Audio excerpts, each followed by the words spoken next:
Hello everyone, আমার ছাদ বাগানের নতুন অতিথি কেন বললাম তো চলুন এবার একটু আপনাদেরকে বুঝিয়ে বলি।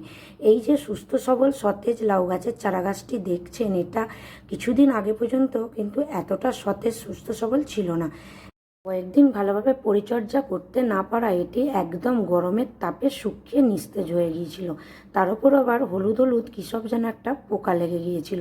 ছাদের এক কোণে প্রায় মরমর অবস্থায় পড়েছিল। আমি তো আশা ছেড়েই দিয়েছিলাম যে যা, এটাকে আর হয়তো আমি আগের অবস্থায় ফিরিয়ে আনতে পারবো না।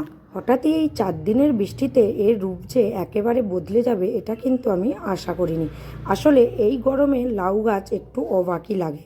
এর 4টে বীজ আমি অনলাইন থেকে কিছু ফুল ফলের বীজ অর্ডার করেছিলাম, সেখান থেকেই এর বীজগুলো পেয়েছিলাম। এই 4টে বীজ হাতের কাছে, এই টবটা ফাঁকা ছিল, এর মধ্যেই পুঁতে দিয়েছিলাম। দুটো পচে গিয়েছিল, দুটো বেরিয়েছিল। এত সুন্দর হয়ে উঠবে সেটা আমি কখনোই কল্পনাও করিনি। ভেবেছিলাম পুঁতে দিয়েছি, গাছ বেরিয়েছে, হলে হবে, না হলে না হবে।